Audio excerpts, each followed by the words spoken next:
Even یہاں تک کہ ان کی جو کینڈیڈیٹس کی لسٹ بھی تیار ہونی ہے مختلف سطح کے اوپر، وہ بھی جو اس کے اندر جو لوگ انگیج ہیں ان کو یہ آرڈرز دے دیے گئے ہیں کہ اس کے اوپر کام کرنا شروع کر دیں۔ اب تمام تر انحصار چونکہ کورٹ آرڈرز کے اوپر ہے، آپ نے دیکھا ہوگا کہ کل بھی اور آج بھی پی ڈی ایم کے سربراہان ہوں ان کی طرف سے ایک ہی بات کی جا رہی ہے، مولانا فضل الرحمان صاحب ہوں، بلاول بھٹو زرداری صاحب ہوں، شہباز شریف صاحب ہوں اور باقی جو لوگ ہیں، کہ جتنی جلدی ہو سکے سپریم کورٹ آف پاکستان اس مسئلے کا جو حل ہے وہ بتا دے تاکہ اس معاملے کو آگے لے کے جائیں۔ ہماری کچھ آف دا ریکارڈ بھی بات ہوئی ہے۔ صرف انتظار ہے کہ اس دوران کوئی آپ کے خیال میں کوئی گفتگو ان کی آپس میں نہیں ہوئی ہے نگراں حکومتوں کے حوالے سے، نگراں حکومت کے حوالے سے، اور کیا ہونا ہے؟ کیا ابھی کوئی اس طرح کی کوئی برین سٹارمنگ آپ کے خیال میں ابھی تک وہ تک نہیں کی ہے انہوں نے؟ نہیں سر، ان کی برین سٹارمنگ ہو رہی ہے، میری اطلاع کے مطابق آپس میں ان کی ایک آدھ میٹنگ ہو چکی ہوئی ہے، آج رات بھی ایک میٹنگ ایکسپیکٹڈ ہے، تو وہ بالکل ان انٹینڈڈ اس سارے مسئلے کو نہیں چھوڑ رہے، لیکن وہ ایک امید میں ہیں کہ جو ہے سپریم کورٹ کی طرف سے اگر ایسا آرڈر آ جاتا ہے کہ اس دن کی جو ڈپٹی سپیکر کی رولنگ ہے اس کو ٹوٹل ان لافل اگر ڈکلیئر کر دیا جاتا ہے تو واپس سارے کے سارے معاملے کو اسی دن کے اوپر بھیج دیا جاتا ہے، تو پھر ظاہر ہے اپوزیشن کی ایک بہت بڑی قانونی اور آئینی جیت ہوگی، لہٰذا پھر ان کو جو ان کے پاس ایک بہت بڑا انیشیٹو ہوگا، پھر سارے معاملات کو وہ لے کے آگے بڑھیں گے۔ لیکن اس کے ساتھ ساتھ وہ بالکل یہ اس چیز کو نوٹ کر رہے ہیں، جس طرح ابھی آپ نے بتایا کہ پریزیڈنٹ آف پاکستان کی طرف سے جو مختلف انیشیٹو لیے جا رہے ہیں، کیونکہ وہ اس وقت آئینی صدر ہیں اور چونکہ ان کے اوپر ایک آئینی اور قانونی ایک ذمہ داری ہے کہ جب prime minister of the day وہ ایڈوائز کر دیتا ہے کہ جی اسمبلیاں تحلیل ہو جائیں، تو اس کے بعد ایک جو لیگل پروسیس ہے اس کو تو آگے بڑھنا ہی ہے، لہٰذا وہ اپنی ذمہ داری نبھا رہے ہیں۔ اب چونکہ پاکستان کی سب سے بڑی عدالت نے کیٹیگوریکلی یہ کہا ہوا ہے کہ جتنے بھی احکامات، جتنے بھی ایکشنز پرائم منسٹر اور صدر کی طرف سے 3 اپریل کے بعد لیے جائیں گے، ان کا اطلاق، ان کی افیکٹونیس کا انحصار کیا ہونا ہے یہ بتائیے۔ کل کہا یہ گیا ہے کہ فیصلہ کن دن ہو سکتا ہے، تو کل ایک تو یہ کہ کیا یہ ڈیفینٹ کل فائنل دن ہے، کل فیصلہ آ جائے گا، اور کل کیا وہاں پر ہونا ہے؟ کل جب سپریم کورٹ بیٹھے گی اور کل بڑا ایک اس سلسلے میں امپورٹنٹ دن ہے، کل کیا کچھ ہونا ہے؟ آج بھی چیف جسٹس نے کہا کہ میں معذرت چاہتا ہوں، ہماری خواہش تو تھی آج ہم کنکلوڈ کر رہے ہیں ساری ہیئرنگ، اس لیے انہوں نے کل جو ہے پہلے وہ روٹین کے اندر 12-1 بجے شروع کرتے تھے، صبح وہ 9 بجے ہی اس کیس کو وہ ٹیک اپ کر رہے ہیں۔ نعیم بخاری صاحب نے صبح دلائل دینے ہیں، وہ ذرا تھوڑا سا لمبا ٹائم لیتے ہیں، اس کے بعد اٹارنی جنرل کی طرف سے جو سب سے سالڈ جو ہمیں ایکسپیکٹڈ ہے جو آرگومنٹ گورنمنٹ کی طرف سے جو اس وقت جو مسئلہ درپیش ہے عدالت کے سامنے وہ دیے جائیں گے اٹارنی جنرل کی طرف سے۔ Sir as far as the Supreme Court's decision is concerned, اس کے اوپر تو پریڈکشن نہیں کی جا سکتی، لیکن وہ دونوں اطراف جو ہیں وہ پر امید ہیں، آئینی اور قانونی جو شکیں ہیں اس کا اگر آرگومنٹ دیکھیں یہ بتائیے کہ آج کورٹ نے یہ بالکل کیٹیگوریکل کہا ہے کہ کل فیصلہ دیں گے ہر صورت میں، وہ یعنی کہ کل فیصلہ آئے گا؟ جی کورٹ کی طرف سے تو سر پچھلے 3 دن سے یہی کہا جا رہا ہے کہ ہم کل دیں گے، لیکن کل کا جو صبح آئے گا اس کا بھی 50-50 ہے۔ جو میرے پاس تھوڑی بہت انفارمیشن یا اسیسمنٹ جو میں نے کی ہے، صبح شاید یہ کنکلوڈ کر رہے ہیں، ججمنٹ ریزرو کر لیں، ہو سکتا ہے شارٹ آرڈر بھی آ جائے، لیکن جمعے کو جو ہے میرے خیال میں جو ایک ہمیں ججمنٹ مل جائے گی۔ اگر کل بل فرض نہیں بھی آتی، اگر کل سارا دن گزر جاتا ہے، چونکہ دلائل ابھی حکومت کی طرف سے شروع ہوئے ہیں، آج کا دن لیا انہوں نے، کل کا دن وہ ایکسپیکٹڈ ہے۔ بہت بہت شکریہ جناب خابر گھومن ہمارے ساتھ موجود تھے۔ کمرشل بریک، اس کے بعد ذکر کرتے ہیں کہ اس سیاسی افراتفری، دھینگا مشتی سیاسی جنجال کا اثر پاکستان کی معیشت پہ ناقابل تلافی نقصان پہنچ رہا ہے۔ ڈالر مسلسل اپنی قدر کھو رہا ہے، آج 186 روپے بھی ٹاپ گیا ہے، اور کئی دوسرے معاملات میں پاکستان کی معیشت اس وقت بہت ہی دگرگوں صورتحال کے نظر آ رہی ہے، اور اگر یہ سیاسی افراتفری جاری رہتی ہے کئی مہینے تو بہت ہی بڑا نقصان ہو جائے گا خدا نخواستہ۔ اس کا ایک آپ کو تصویر دیتے ہیں، ایک چھوٹے سے وقفے کے بعد۔ Welcome back. اقتدار کی کھینچا تانی، جس کا ذکر ہم اوپر بھی کر رہے تھے، پاکستان کی معیشت کو زمیں بوس کر رہی ہے۔ یہ قومی سلامتی کے لیے بھی ایک بڑا خطرہ ہے۔ پچھلے ماہ 7 مارچ کو وزیر اعظم عمران خان کے خلاف قومی اسمبلی میں عدم اعتماد کی تحریک جمع کرائی گئی تھی، جس کے بعد سے اب تک روپے کی قدر میں 8 روپے کمی آ چکی ہے، جس سے بیرونی قرضوں میں 1000 ارب روپے کا اضافہ ہوا ہے۔ جبکہ اس وقت پاکستان میں مجموعی قرضوں کی مد میں 51,724 ارب روپے کا بوجھ ہے۔ اس میں مزید اضافے کا خدشہ ہے کیونکہ ڈالر کی قدر مسلسل بڑھ رہی ہے۔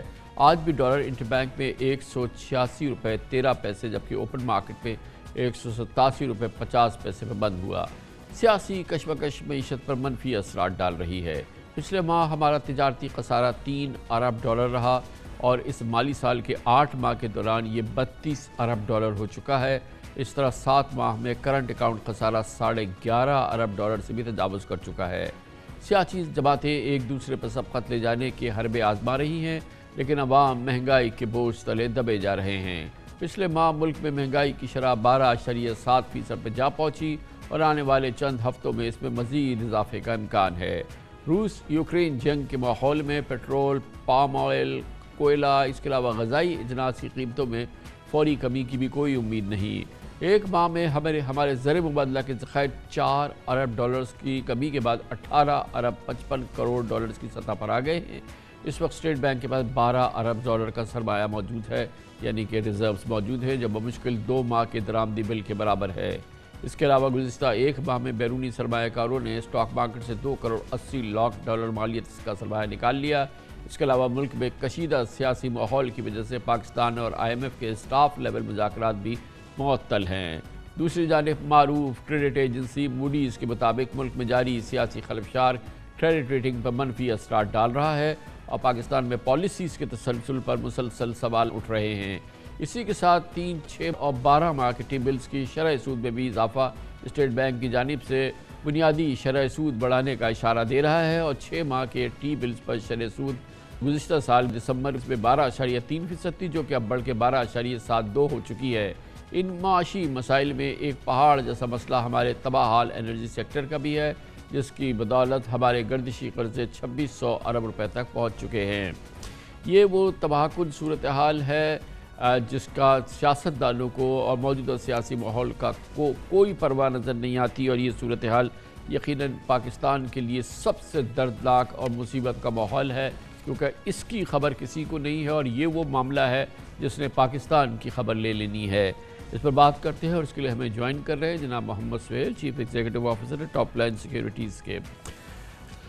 بہت برا حال ہے محمد سہیل صاحب، اوورآل ہر طرف ہم دیکھ رہے ہیں کہ معیشت شدید دباؤ میں ہے۔ ایک ایک کر کے بات کرتے ہیں۔ پہلے تو یہ بتائیے کہ جو روپے کی قدر میں ڈرامائی کمی آئی ہے پچھلے 2 مہینے کے دوران، اس کی کلیدی وجوہات کیا ہے؟ خاص طور میں پچھلے چند ہفتوں میں تو یہ ایک بہت ہی بھیانک صورتحال رہی ہے۔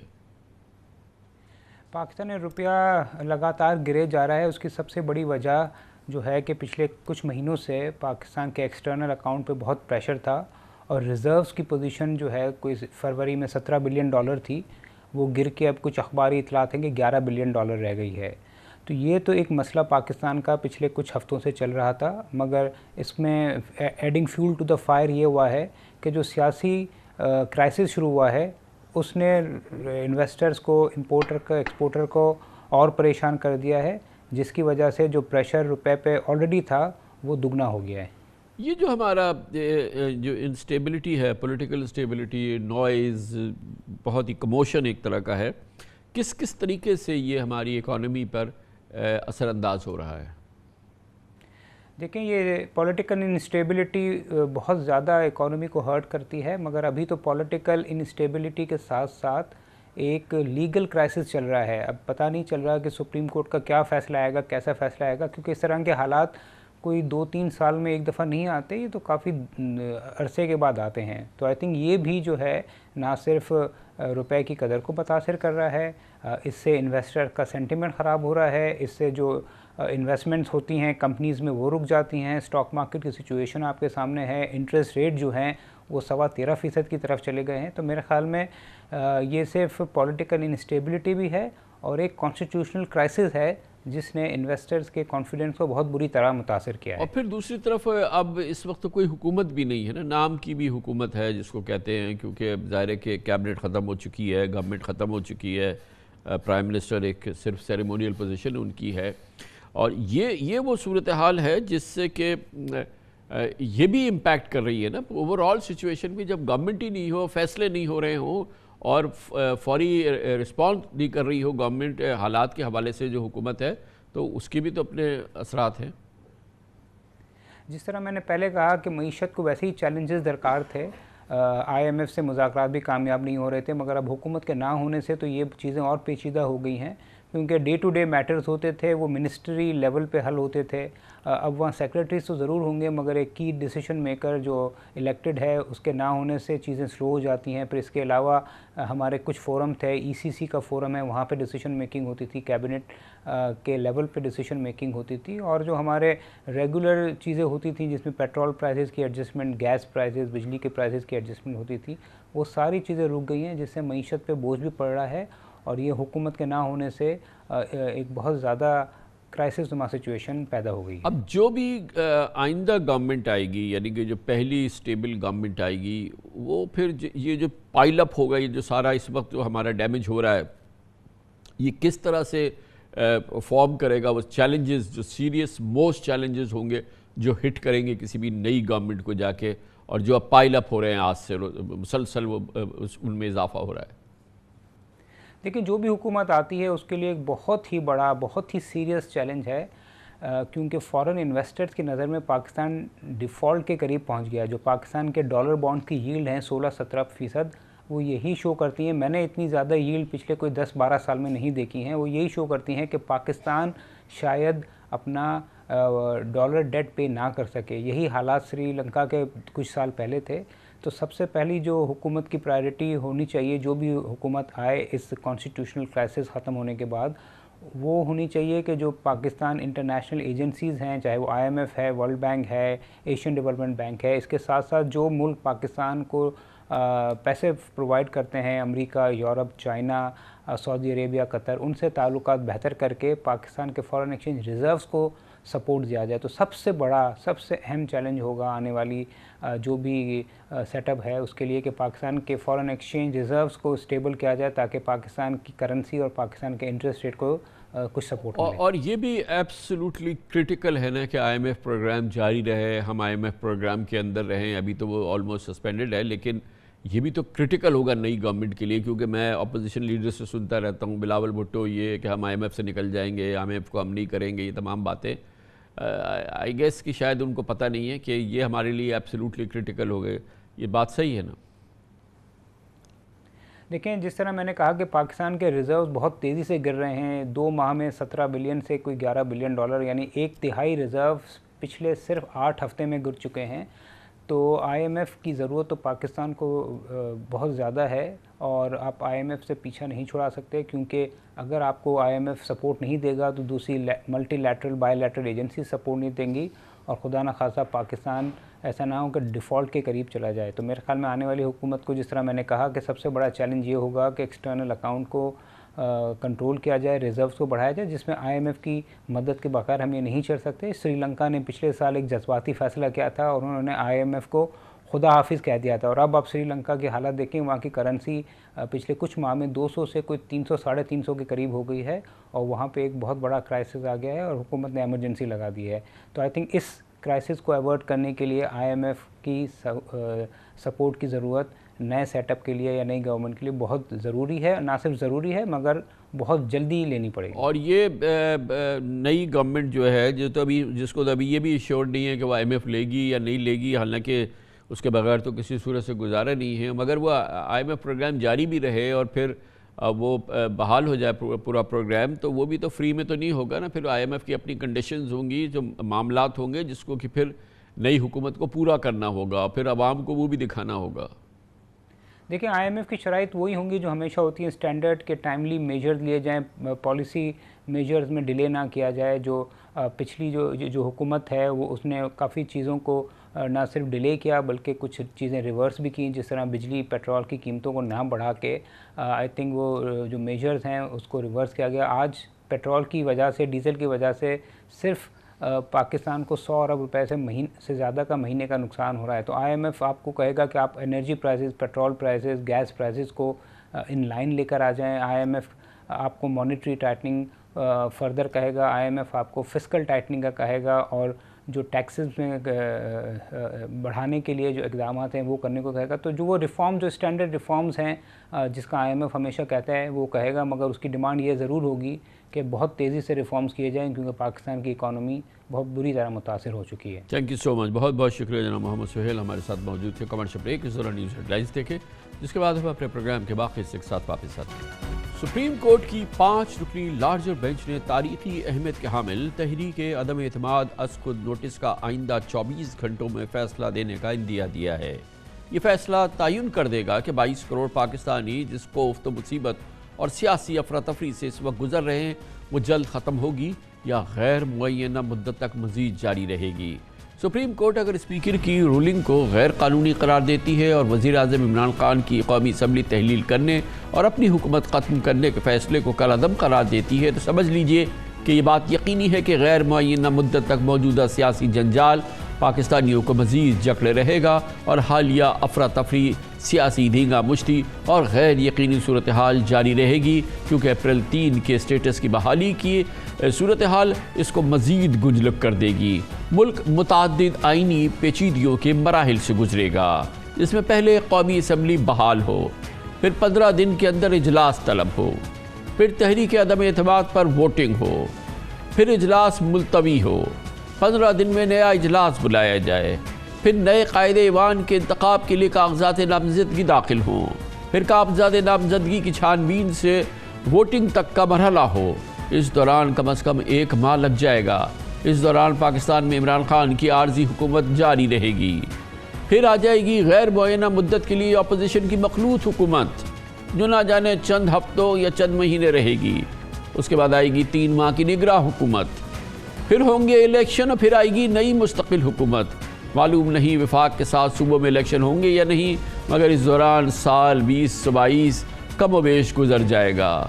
معلوم نہیں بجٹ کون سی حکومت دے گی۔ IMF پروگرام مسلسل ہوا میں معلق لٹک رہا ہوگا، روپیہ مزید کمزور ہونے کا خدشہ ہے، GDP گروتھ دھڑام سے گرنے کا خدشہ ہے، اور اس صورتحال میں کوئی قدرتی موضوع ہی ملکی معیشت و کاروبار کو ناقابل تلافی نقصان سے بچا سکتا ہے۔ خدا نخواستہ پاکستان کے بیرونی قرضوں کی ادائیگی بحران شکار ہوگی۔ ڈیفالٹ کی باتیں بھی ہو رہی ہیں، کیونکہ یہ صورتحال رہی تو معیشت کی چولیں ہل چکی ہوں گی۔ اس کے برعکس اگر سپریم کورٹ چاہے رولنگ پر ڈیپٹی اسپیکر کی کھال بھی اتار دے تو قوم کو الیکشن کی جانب مگر سفر جاری رکھنے کا حکم دے، تو نہ صرف یہ کہ یہ غیر یقینی جو آج کیفیت ہے یہ فوری ختم ہوگی، بلکہ تھوڑی بہت کشمکش کے بعد جلد نگراں حکومت بن جائے گی۔ الیکشن کمیشن تیار ہے، جولائی کے پہلے ہفتے میں الیکشن کروا دے۔ اس ماہ عوام کی ووٹ سے، یعنی کہ جولائی کے ماہ میں عوام کے ووٹ سے نئی منتخب حکومت بن جائے گی، اور پاکستان جولائی میں ہی ایک نئے جمہوری سفر پر اطمینان سے گامزن ہو جائے گا۔ عوام کی مرضی سے، عوام کی ووٹ سے ایک چینج آ جائے گا، اور اگر عمران خان کو رد کرنا ہے عوام نے تو وہ رد کر چکے ہوں گے۔ پاکستان کس سمت میں آگے بڑھے یہ بات سپریم کورٹ کا فیصلہ آئندہ 24 گھنٹوں میں طے کر دے گا۔ آج چیف جسٹس آف پاکستان جناب جسٹس عمر عطا بندیال نے از خود نوٹس کی 4تھی سماعت میں واضح کر دیا کہ اگر آئین کی خلاف ورزی ہو تو سپریم کورٹ پارلیمنٹ میں مداخلت کر سکتی ہے۔ جناب چیف جسٹس نے کہا کہ آرٹیکل 69 کے تحت پارلیمنٹ کی کارروائی کو عدالتی استصلاح اپنی جگہ ہے، لیکن جو ہو اس کی بھی کہیں مثال نہیں ملتی، گویا کہ جو کچھ ہوا ہے۔ چیف جسٹس عمر عطا بندیال نے PTI کے وکیل بابر اعوان سے مخاطب ہو کر کے کہا کہ کیا اسپیکر ایجنڈے سے ہٹ کر رولنگ دے سکتا ہے۔ آج صدر مملکت کے وکیل بیرسٹر علی ظفر نے اس کیس کے قابل سماعت ہونے پر ہی اعتراض کر دیا اور دلائل دیے کہ آرٹیکل 69 ایک فائر وال ہے جسے عدالت فلاں کارروائی میں مداخلت نہیں کر سکتی۔ بینچ نے قرار دیا کہ عدلیہ کو یہ دیکھنا ہے کہ کیا اسپیکر کو اختیار ہے کہ وہ دباؤ میں اس ایجنڈے سے ہٹ کر کہیں اور جا سکتے ہیں یا کوئی اور رولنگ دے سکتے ہیں۔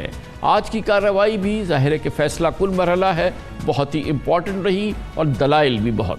تحریک عدم اعتماد سے متعلق از خود نوٹس کی آج سماعت کے دوران چیف جسٹس عمر عطا بندیال نے PTI کے وکیل بابر اعوان سے سوال کیا کہ ایک آئینی طریقہ کار کو بالکل سائیڈ لائن کر دیا جائے، کیا ایسا ہو سکتا ہے؟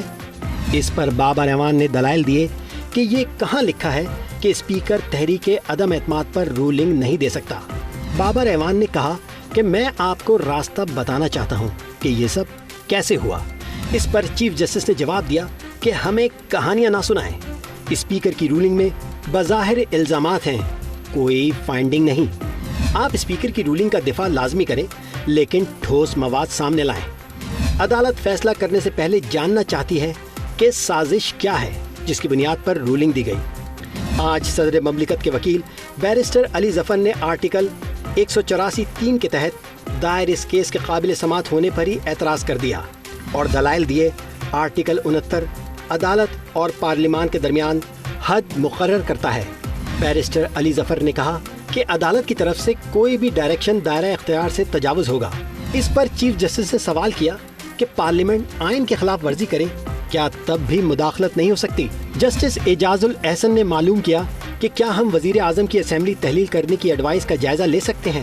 علی ظفر نے جواب دیا کہ اگر اسمبلی تحلیل کی ایڈوائس رولنگ کے نتیجے میں ہے تو جائزہ نہیں لیا جا سکتا۔ جسٹس منیب اختر نے نقطہ اٹھایا کہ پارلیمنٹ اگر ایسا فیصلہ دے جس کے اثرات باہر ہوں تو پھر آپ کیا کہتے ہیں؟ اس پر علی ظفر نے جواب دیا کہ پارلیمنٹ کے باہر ہونے والے اثرات کا عدالت جائزہ لے سکتی ہے۔ آج ایک موقع پہ لارجر بینچ نے ایسے ریمارکس بھی دیے جن پر دونوں فریقین اپنی مرضی کا تاثر قائم کر سکتے ہیں۔ ایک جانب چیف جسٹس نے کہا کہ بظاہر عدم اعتماد کی تحریک کامیاب ہونے جا رہی تھی لیکن جس دن ووٹنگ ہونی تھی اسی دن رولنگ آ گئی۔ ساتھ ہی چیف جسٹس نے یہ بھی کہا کہ رولنگ کے بعد اسمبلی تحلیل کر دی گئی اور عام انتخابات کے ذریعے عوام کے پاس جانے کا اعلان کیا گیا۔ چیف جسٹس نے سوال کیا کہ نون لیگ کے وکیل سے پوچھیں کہ انہیں عوام کے پاس جانے میں کیا مسئلہ ہے۔ اس موقع پر جسٹس اعجاز الاحسن نے کہا کہ الیکشن میں جانے سے کسی کے حقوق کیسے متاثر ہو رہے ہیں۔ اس پوری صورتحال پہ بات کرتے ہیں اور اس کے لیے ہم نے دعوت دی ہے پاکستان کے بہت ہی ممتاز سینئر ترین قانون دانوں میں سے ایک سابق صدر پاکستان، سابق چیئرمین سینیٹ جناب وسیم سجاد ہمارے ساتھ موجود ہیں۔ بہت بہت شکریہ وسیم سجاد صاحب۔ تاریخی نوعیت کا کیس ہے، سپریم کورٹ کی 5 رکنی بینچ سن رہی ہے اور بڑا مشکل معاملہ ہے کہ بظاہر تو جو اسپیکر کی رولنگ وغیرہ ہے اس کے بارے میں تو ایک رائے عامہ تو یہی ہے کہ وہ ایک آئین کی خلاف ورزی ہے، صریحاً خلاف ورزی ہے، مگر پھر بھی معاملات بڑے مشکل ہیں کیونکہ ملک ایک سیاسی بحران میں پھنسا ہوا ہے، ایک سیاسی جنجال میں پھنسا ہوا ہے اور تمام نگاہیں سپریم کورٹ پر ہیں۔ پھر آئندہ کا سیاسی منظرنامہ، تمام سیاسی ماحول اور پھر جو کنٹینیوٹی ہے، اسٹیبلٹی ہے ملک میں، اکنامک اسٹیبلٹی ہے، ساری اس فیصلے پہ ڈیپینڈ کرتی ہے۔ آپ کے نزدیک یہ کیس کس سمت بڑھ رہا ہے اور اس کا انجام کیا ہوگا اور کیا ہونا چاہیے؟ دیکھیں جی، یہ سوال جو ہے اس لیے وقت لے رہا ہے کہ یہ پہلی دفعہ سپریم کورٹ کے سامنے آیا ہے اور سوال یہ ہے کہ اسپیکر یا ڈپٹی اسپیکر جو ایوان کے اندر ایک رولنگ دیتے ہیں، کیونکہ رولنگس تو کئی قسم کی ہوتی ہیں، کئی پوائنٹس پہ رولنگ ہوتی ہے، لیکن اس نوعیت کی رولنگ جہاں پہ وہ ووٹ آف نو کانفیڈنس کی قرارداد کو رد کرتے ہیں، کیا وہ عدالت اس میں مداخلت کر سکتی ہے کہ نہیں؟ تو اس ضمن میں آئین میں ایک شق ہے آرٹیکل 69 جو کہتی ہے کہ جو پروسیڈنگز ہے ایک ایوان کی، اس میں اگر کوئی ایریگولیرٹی ہے تو وہ عدالت میں چیلنج نہیں ہو سکتی۔ تو اب سوال یہ اٹھ رہا ہے کہ بھی اگر آئین کی خلاف ورزی ہو تو کیا عدالت اس میں مداخلت کر سکتی ہے؟ اور جو عدالت کی طرف سے آبزرویشنز آ رہی ہیں وہ غالباً ایک ڈسٹنکشن کر رہی ہیں کہ کوئی چیز جو آئین کے خلاف ہے اور کوئی چیز جو صرف رولز کے خلاف ہے۔ اور چیف جسٹس صاحب نے یہ بھی کہا ہے کہ جو رولز ہوتے ہیں وہ آئین پہ حاوی نہیں ہوتے بلکہ رولز تابع ہوتے ہیں آئین کے۔ تو بہرحال یہ ایک سوال جو ہے اس پہ آپ نے دیکھا کہ 4-5 دن سے بحث چل رہی ہے اور بظاہر یہ چھوٹا سا سوال لگتا ہے لیکن ہر جو پارٹی ہے اپنا موقف بیان کر رہی ہے۔ اب یہ کہنا کہ کس سمت جا رہا ہے یہ بڑا مشکل ہوگا، لیکن میں یہ ضرور کہوں گا کہ اس کا فیصلہ جلد آنا چاہیے اور اس ایشو پہ فیصلہ ہونا چاہیے۔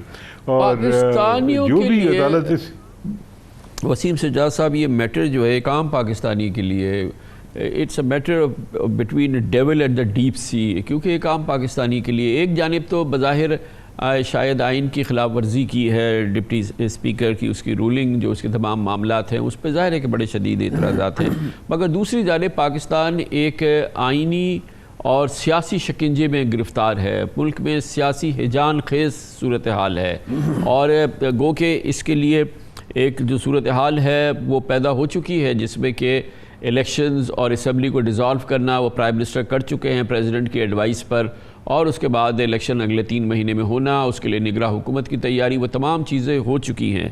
دوسری جانب اگر اسٹیٹس کو جب یہ 3 اپریل کو واقعہ ہوا تھا وہ بحال ہوتا ہے تو اس کا مطلب ہے کہ دوبارہ اسمبلی کال کی جائے گی، پھر دوبارہ اس کا پروسیس شروع ہوگا، پھر ووٹ آف کانفیڈنس ہوگا، پھر لیڈر آف دی ہاؤس کے لیے پھر اسمبلی پروگ ہوگی، پھر کال کی جائے گی، پھر اس کے لیے تمام چیزیں ہوں گی، اور پھر اس وقت پاکستان ایک لمبو میں ہے، پھر ایک دوسری گورنمنٹ آئے گی جو کہ پتہ نہیں ہمیں کہ چند ہفتے رہے گی یا چند مہینے رہے گی، اور پھر اس کا ٹرانسفر آف پاور، اس کے مسائل، پھر اس کے بعد پھر کیئر ٹیکر گورنمنٹ آئے، پھر اس کے بعد وہ 3 مہینے رہے، پھر مستقل گورنمنٹ آئے۔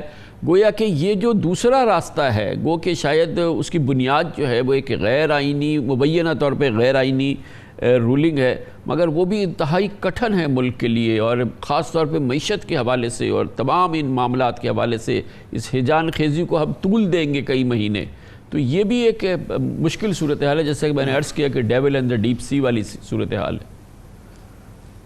یہ درست کہا آپ نے کہ جو معیشت کے حالات ہیں یا جو سیاسی حالات ہیں، جو انسٹیبلٹی ہے ملک میں، اس کا بھی اثر معیشت پہ بھی پڑتا ہے، ہمارے جو تعلقات ہیں بیرون ممالک کے ساتھ اس پہ بھی پڑتا ہے، تو لہٰذا عدالت کے سامنے یہ چیز بھی ہوگی کہ بھی اگر الیکشن کرا دیا جائے تو اس کے کیا اثرات ہوں گے، اس کے مضمرات کیا ہوں گے، وہ صحیح ہوگا ان حالات میں یا غلط ہوگا۔ اور اس کی ایک نظیر پہلے بھی ہے، آپ کو یاد ہوگا کہ جنیجو صاحب کی جو اسمبلی تھی اس کو تحلیل کر دیا گیا تھا، لیکن عدالت نے کہا تھا کہ گو یہ غلط ہوا ہے، یعنی صدر نے اپنی جو اختیارات ہیں اس سے تجاوز کیا ہے اور غلط طور پہ تحلیل کی ہے، لیکن چونکہ اب الیکشن کا ماحول ہے، الیکشن ہونے جا رہا ہے تو لہذا الیکشن ہونے دو، لیکن عدالت نے یہ فیصلہ کیا تھا کہ یہ غلط ہے۔ اس کے لیے میں کہہ رہا ہوں کہ یہ فیصلہ ضروری ہے، کیونکہ اگر یہ فیصلہ نہیں ہوتا تو آئندہ کے لیے بھی ایک نظیر بن جائے گی، اور کوئی بھی جو تحریک ہے جو آئین کے مطابق ہے یا آئین کے آرٹیکلز کے مطابق ہے، تو ڈپٹی اسپیکر یا اسپیکر کیا اس کو ختم کر سکتا ہے بغیر ایک ہاؤس کے سامنے پیش کر دیں، کیونکہ اسپیکر یا ڈپٹی اسپیکر جو ہاؤس ہے اس کے تابع اسپیکر ہوتا ہے، یہ نہیں کہ اس پہ حاوی ہو جاتا ہے۔ 342 ممبر ہیں اس وقت نیشنل اسمبلی کے، تو کیا ایک شخص کی مرضی 342 ممبرز پہ چلے گی؟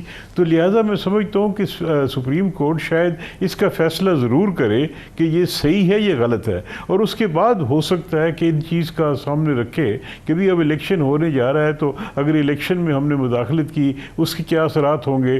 ہو سکتا ہے کہ جو دیگر پارٹیز ہیں وہ بھی اس پہ رضامندی شو کر دیں کہ جی اگر الیکشن کرا دیا جائے لیکن ان کنڈیشنز پہ کرا دیا ہے تو ہمیں کوئی اعتراض نہیں۔ تو یہ چیزیں میرے خیال میں کل غالباً آخری دن ہے، کل زیادہ نکھر کے سامنے آئیں گی، اور ہو سکتا ہے کہ کل عدالت کوئی آرڈر بھی پاس کر دے۔ تو بادی نظر میں یہ جو پورا معاملہ ہے، آپ کو ایز اے سینئر ماشاء اللہ کونسل اور آپ بڑا زندگی کا تجربہ ہے، مشکل کیس ہے یہ سپریم کورٹ کے لیے آپ کے خیال میں اس کا فیصلہ کرنا؟ یہ بہت ہی کٹھن کیس ہے۔ دیکھیں جی، کٹھن اس طرح نہیں ہے، کٹھن اس لیے ہے کہ پہلی چیز تو یہ ہے کہ یہ پہلی دفعہ اس قسم کا کیس سپریم کورٹ میں آ رہا ہے، اور جس کو ہم کہتے ہیں کہ کیس آف فرسٹ امپریشن۔ دوسرا یہ ہے کہ جو بھی سپریم کورٹ فیصلہ کرے گی وہ قانون بن جائے گا، آئندہ کے لیے نظیر بن جائے گی، اور اس کی بنیاد پہ جو آئندہ کو قانون یا آئندہ کے مقدمات ہوں گے وہ اس کی بنیاد پہ دائر کیے جائیں گے۔ لہذا سپریم کورٹ کے سامنے یہ چیز ہوگی کہ ہم کوئی ایسا فیصلہ کریں کہ غلط سمت میں نہ چلے جائیں۔ جو آئین ہے، قانون ہے، اس کو نہ صرف ان کے الفاظ لیکن وہ اس کے جو اثرات ہوں گے اس کو بھی سامنے رکھتے ہوئے میرا خیال میں سپریم کورٹ اس کا فیصلہ کرنا چاہتی ہے، اس لیے کٹھن ہے۔ لیکن کوئی اگر صرف اس کے الفاظ دیکھے جائیں یا اس کو انٹرپریٹ کرنا چاہیں تو وہ الفاظ تو بڑے سادے ہیں، لیکن جن حالات میں آپ نے دیکھا یہ اختیارات استعمال کیے گئے، اس کے اثرات، اس کے معیشت کے اثرات، سیاست کے یہ بھی ہے نا اثرات۔ کہ 63A بھی اس وقت سپریم کورٹ کے سامنے ہے، یہ بھی ہے۔ بظاہر ایسا لگتا ہے کہ کئی شقیں، اس سے پہلے بھی انہی معاملات کے حوالے سے آپ سے گفتگو ہوتی ہے جس میں آئین میں ابہام ہے، اور بڑا آؤٹ رائٹ ابہام موجود ہے, بڑا کنفیوژن ہے. مگر پھر یہ پارلیمنٹ خود اس کو کیوں نہیں دور کرتی, خود اس کو فکس کیوں نہیں کرتی, اور پھر اس کو سپریم کورٹ کی جھولی میں کیوں ڈال دیتی ہے, اور پھر سپریم کورٹ کو جو ہے ایک مشکل صورتحال میں لاتے ہیں, جس پہ میں نے دیکھا ہے کہ سپریم کورٹ کا جو اظہار رہا ہے وہ کافی اس معاملے میں ان کی ایک ریزرویشن رہی ہے کہ یہ آپ لوگ اگر آپ کو مسئلہ ہے تو آپ اس کو کلیئر کر لیں, آپ جا کے امینڈ کریں کانسٹیٹیوشن کو. تو یہ بھی ایک اسی نوعیت کی بات تو ہے. دیکھیں جی, بظاہر تو مجھے ابہام نظر نہیں آتا, لیکن آپ صحیح کریں کہ اس کی اگر کلیریفیکیشن کی ضرورت ہے تو وہ امینڈمنٹ سے دور ہو سکتی ہے, لیکن آئین کی امینڈمنٹ کے لیے 2/3 میجورٹی چاہیے, اور 2/3 میجورٹی کے لیے آپ کو تمام سیاسی پارٹیوں کا ایک کنسنسس چاہیے. بڑی نوازش, بہت بہت شکریہ, بہت شکریہ جناب سینیٹر وسیم سجاد ہمارے ساتھ موجود تھے. کمرشل بریک, اس کے بعد اسی سیاسی جنجال, اس سیاسی ہیجان خیز صورتحال کا آج سب سے بڑا مرکز ہے پنجاب, جہاں پر پنجاب کے اقتدار کی جنگ میں اس وقت ایک بہت ہی گنجلک صورتحال ہے, فری فار آل کی سچویشن ہے. اس وقت پنجاب میں بھی پی ٹی آئی کے تمام بڑے برج گر چکے ہیں, وہاں پر ایک جدوجہد ہے اس وقت جاری ہے. اور آج پنجاب اسمبلی کے ڈپٹی اسپیکر جن کا داخلہ بند ہے اس وقت اسمبلی ہاؤس میں, جو کہ بند ہے اس وقت, وہ ایک نجی جگہ پہ, ایک نجی ہوٹل پہ اجلاس کر رہے ہیں.